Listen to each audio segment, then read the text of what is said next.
Hello everyone, welcome back to my channel. So in this video we are going to summarize the novel Kocharetti for you. It's a Malayalam novel and it is in your MEG 13 syllabus, which is marginalized. So it is written by Narayan, who was also a tribal writer. So let's start with it. Kocharetti is considered the first Malayalam novel written by an Adivasi or a tribal writer. So as I said, Narayan belonged to a tribal community. सो ये उनके experiences जो उन्होंने सुना है या फिर अपनी life में देखा है उससे उन्होंने रिलेट करके लिखी है.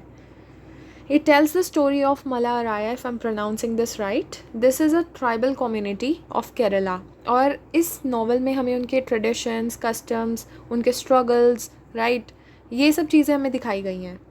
द टाइटल कोचारेटी, जो हमारा टाइटल है नॉवल का, इसका मतलब क्या होता है? इसका मतलब ही होता है द अराया विमेन, यानी कि जो इस ट्राइबल कम्युनिटी की विमेन है. सो बेसिकली हमें एक विमेन प्रोटैगनिस्ट है हमारी स्टोरी की, जिसका नाम है कुंजी पेनू, और उसी के अराउंड हमारी जो पूरी स्टोरी है वो रिवॉल्व करती है. हमें 3 जनरेशन्स के बारे में पता चलता है ट्राइबल कम्युनिटी की, एंड उनके एक्सपीरियंसेस, उनके स्ट्रगल्स, उनकी आइडेंटिटी, इन सब चीज़ों के बारे में हम पढ़ने वाले हैं. सबसे पहले हम कैरेक्टर्स देख लेते हैं. तो जैसे मैंने बताया, जो हमारी प्रोटैगनिस्ट हैं वो कुंजी पेनू है और ये एक ट्राइबल वुमेन है. She is very beautiful, she is nubile, and अब उनकी शादी की एज हो गई है according to the custom. If we talk about Kochu Raman, तो ये उनके चाइल्डहुड लवर हैं and her husband also a traditional healer and hard working man. ये इनको आयुर्वेदिक और जो भी जड़ी बूटियाँ हैं उनका बहुत ज्ञान है, हर्ब्स वगैरह का. So is very talented and very hard working. Then there daughter Parvati, जो मॉडर्न ट्राइबल कम्युनिटी को रिप्रेजेंट करती है, जिसको एजुकेशन मिली है. ठीक है. So now let's start with the summary. तो नॉवल जैसी शुरुआत होती है नॉवल की, तो हमें पता चलता है कि there is this old man, old tribal man इत्यादि, और उनके 2 बच्चे हैं. सो कुंजी पेनू एंड हर ब्रदर. अब इन दोनों की शादी की एज आ गई, और ट्राइबल कम्युनिटी के अकॉर्डिंग जो शादी है वो फैमिली में ही होनी चाहिए. तो जो कुंजी पेनू के ब्रदर होते हैं उनकी तो शादी हो जाती है एक अपनी कज़न से, जिनका नाम है पापी. अब वो कुंजी पेनू की सिस्टर इन लॉ, राइट. तो कुंजी पेनू की भी शादी होने वाली होती है पापी के कज़न से. सो बेसिकली फैमिली में ही नारायण होता है उनका नाम, जिससे कुंजी पेनू की शादी होने वाली होती है, या जिस वो उसे बहुत पसंद करता है कुंजी पेनू को. बट एज़ यू नो कि कुंजी पेनू लव्स कोचा रमन, तो इस वजह से इनके बीच में कुछ कॉन्फ्लिक्ट्स हो जाते हैं. और नारायण क्या करता है, जो कुंजी पेनू का बाथिंग वाटर होता है ना, उसमें वो कुछ ऐसे हर्ब्स मिला देता है जिससे उसकी स्किन बर्न हो जाती है, उसको रैशेज़ हो जाते हैं. तो अब जो हमारे कोचू रमन है वो तो he knows everything about herbs, तो वो उसको हील कर देता है and later on they both get married.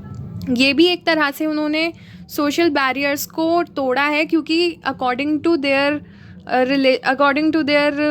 Traditions उनको फैमिली में ही शादी करनी थी, बट उन्होंने तोड़ के जो भी कस्टम्स थे उन्होंने बाहर शादी करी.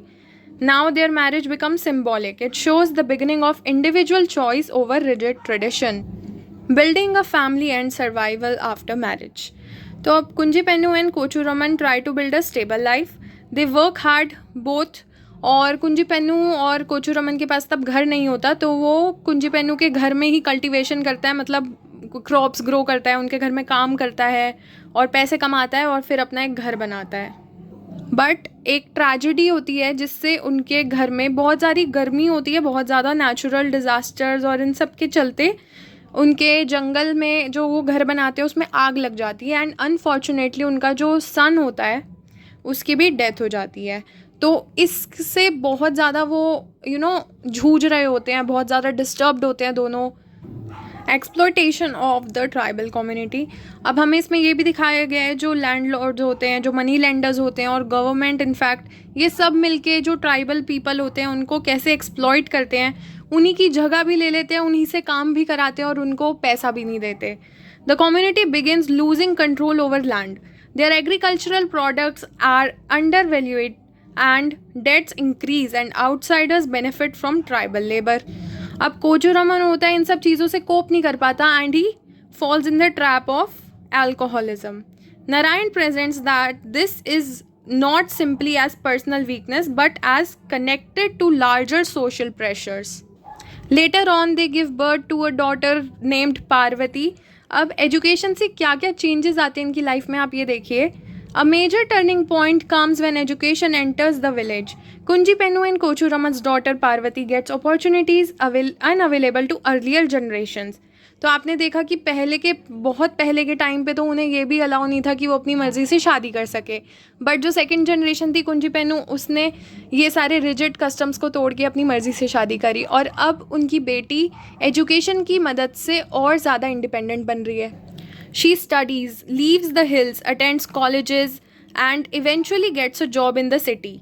Education opens door but also creates emotional distance. Parvati begins moving away from traditional tribal identity and starts creating a new life outside the community. अब देखो वो फॉरेस्ट में नहीं रही, वो बाहर सिटी में रही है, तो वो उन्हीं के हिसाब से चलती है और धीरे धीरे अपने जो कस्टम्स थे, ट्रेडिशंस थे, उनसे दूर हो गई है. तो देखिए मॉडर्निटी के साथ साथ ये तो है कि अच्छी चीज़ें हमें सीखने को मिलती है, पर जो हमारे कस्टम्स हैं और वैल्यूज़ हैं उन्हें हम छोड़ देते हैं. इसी की बात हो रही है, conflict between tradition and modernity. This becomes the heart of the novel. ये ही मेन चीज़ है जो नारायण ने प्रेजेंट करी है. The older generation trust nature, values rituals, fears modern institutions. But the younger generation believes in education, urban life, and individual freedom. When Kochu Raman becomes seriously ill and is taken for treatment in the city, he and Kunji Pennu become frightened by hospital procedures. वो machines देखते हैं और जो भी medicines देखते हैं, है ना, जो भी equipment होते हैं वो देखते हैं और वो डर जाते हैं और कोचू रमन वहाँ से भाग आता है और वो इलाज नहीं कराता. तो इसी से दिखाया गया है कि वो लोग कितने ट्रेडिशनल हैं और मॉडर्न चीज़ों से डर लगता है उन्हें अभी भी. एंडिंग की बात करें तो it does not end with complete victory of or tragedy. Instead it leaves readers with a sense that the tribal world is changing permanently. जैसा पहले था अब वैसा नहीं चल रहा है, बहुत ज़्यादा मॉडर्निटी आ गई है एजुकेशन के साथ साथ. The older generation struggles to survive while the younger generation enters modern society, but at the cost of losing some connection with their cultural roots. Kocharetti becomes both a family story and a social history of Kerala's tribal community. So this was about the summary. I hope you understood it and ये notes आपको help करेंगे तो you may take help from them. Yeah, enjoy. Bye.